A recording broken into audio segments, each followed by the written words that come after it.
HSC 2025 আন্দোলন, তোমাদের পরীক্ষা নিয়ে, তোমাদের প্রশ্ন নিয়ে কয়েকটা গুরুত্বপূর্ণ আপডেট রয়েছে আজকে ভিডিওতে। আমরা সেগুলো একটা একটা করে আলোচনা করব। আন্দোলন নিয়ে যা হচ্ছে তা তো একদম যা নয় তাই, হযবরল একটা পরিস্থিতি, সেটা আলোচনা করব। তার সাথে তোমাদের পরীক্ষার প্রস্তুতি নিয়ে কিছু কথা রয়েছে। ইতিমধ্যে বেশ কয়েকটা বোর্ড নির্দেশনা প্রকাশ করেছে, সেগুলো নিয়ে আলোচনা করব। প্রথমত আগে আন্দোলনের ব্যাপারটা একটু আলোচনা করি। আন্দোলন নিয়ে গতকালকে রাতে আমাদেরকে শিক্ষার্থীরা প্ল্যাকার্ড পাঠিয়েছে, তারা শাহবাগ অবরোধ করবে বা শাহবাগে অবস্থান কর্মসূচি পালন করবে। কারণ তাদের বেশ কয়েকটা দাবি, যার মধ্যে উল্লেখযোগ্য ছিল পরীক্ষা পেছানো, এবং তার সাথে উল্লেখযোগ্য ছিল হচ্ছে অকৃতকার্য শিক্ষার্থীদের সুবিধা প্রদান, সিকিউ এমসিকিউ মিলিয়ে পাস, বা হচ্ছে যে গ্রেস মার্কের বিষয়টা ছিল। তো এই পয়েন্ট অফ ভিউতে আমরা কিন্তু গতকালকে ক্লিয়ার করে রাতে বলেছিলাম যে তোমাদের কিছু দাবি মানতে পারে, কিছু দাবি মানবে না। যেমন পরীক্ষা পেছানো পসিবলই না, পরীক্ষা পেছানো পসিবল না। একমাত্র বন্যা বা রাজনৈতিক কোনো একটা খারাপ পরিস্থিতি হলে তখন পরীক্ষা পিছাইতে পারে।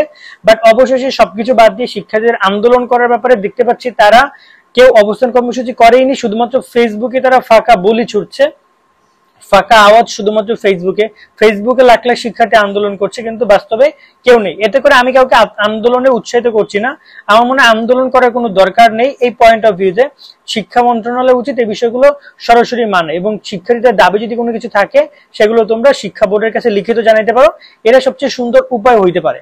এছাড়া যদি একটা ব্যাপারে কথা বলি, যে এই আন্দোলন নিয়ে ফেসবুকে অনেকেই বিব্রতমূলক তথ্য ছড়াচ্ছে, তাদেরকে জানিয়ে রাখতে চাই যে এগুলো থেকে বিরত থেকে পড়াশোনা করাটা সবচেয়ে ভালো কাজ হবে।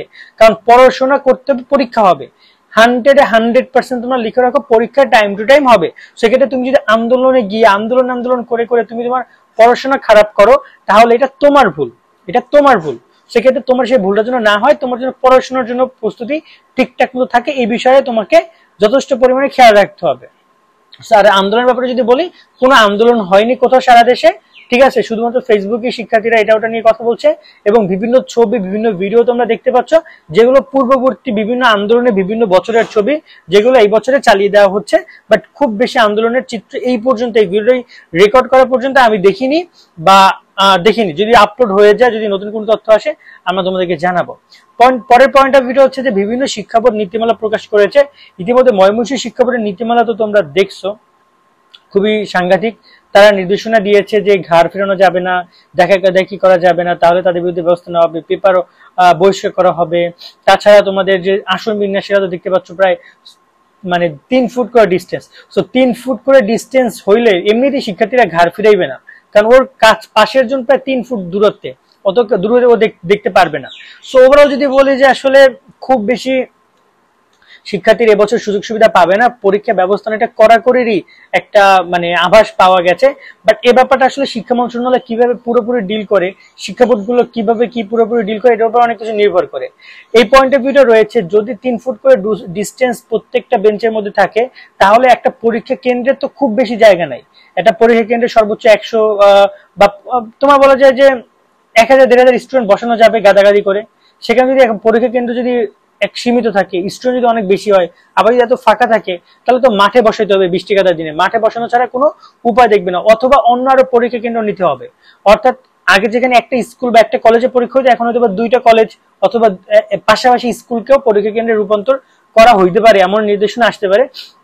বাট এই জিনিসটা অনেকটাই শোভাকর নয়, কারণ আমার মনে হয় যে পরীক্ষাগুলো আগের প্রসেস, এর আগে কিন্তু পরীক্ষা নিত, তো আমার মনে হয় সেই নিয়ম অনুযায়ী পরীক্ষা নেওয়াটা সবচেয়ে বেস্ট অপশন হবে। এছাড়া আরেকটা ব্যাপার নিয়ে আলোচনা করি, সেটা হচ্ছে তোমাদের পরীক্ষার প্রশ্নপত্র নিয়ে। ইতিমধ্যে তোমাদের পরীক্ষার প্রশ্ন, তোমার উত্তর সরঞ্জাম, এগুলো কিন্তু বোর্ডকে সরবরাহ করা হচ্ছে, ট্রেজারিতে পাঠিয়ে দেওয়া হচ্ছে।